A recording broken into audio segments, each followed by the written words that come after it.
Hey everyone, so we're talking cold spots in your walls today. And you're probably thinking, what the hell am I talking about? And what's this little ladder in behind me here? So if I spin you around so you can see a bit clearer, what we're doing here, so it's all about the little 1%ers. Every little bit actually adds up to a way more energy efficient and comfortable home. So what we're doing a little bit differently nowadays, this is by no means a new method of construction. It is new to us at the moment. So what we've got, traditionally you'd have, I'll take you over to wall junction here, where your walls butt into each other, you've essentially normally just got a stud either side of where the other wall butts into it. Now imagine if this was on an external wall and we had our cladding going over here or the external wrap. That would normally happen before the insulation contractors come through. If you imagine in behind my hand there, you end up with this ugly void there where if the carpenters don't install insulation in these gaps or store linings go on there, you end up with a cold spot. Not so crucial on an internal wall because you're not worried about any thermal transfer from outside.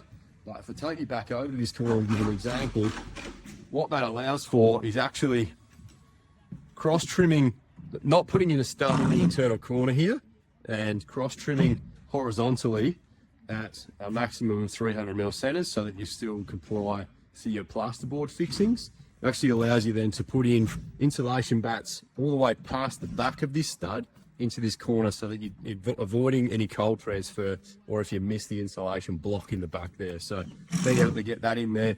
A good example, I couldn't actually find one to show you how differently or easier it is for the plumbers, but here's one for the electricians. So instead of having to normally, you would have another stud there in the way.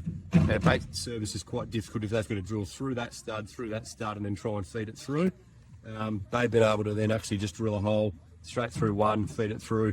It would actually be way more beneficial for a plumber because normally in an internal corner, what you might have, if you have the secondary stud in here, if they need to try and run a water pipe around this corner, they would actually notch out these two corner studs to be able to get the pipe through. Because they obviously can't get into that junction to be able to feed and flex a poly pipe through or fit an elbow. So what that will actually allow them to do is essentially exactly the same as what the electrician's done here. It's not going to undermine the strength of this stud because they'll be able to just drill one hole through there and connect it in nice and simple into that junction without having to ruin any integrity and notch out big chunks into that stud. So just avoiding any cold spots in the wall here, allowing insulation to get right into that corner, still complying with your plasterboard centers, these trimmers that are 300mm centers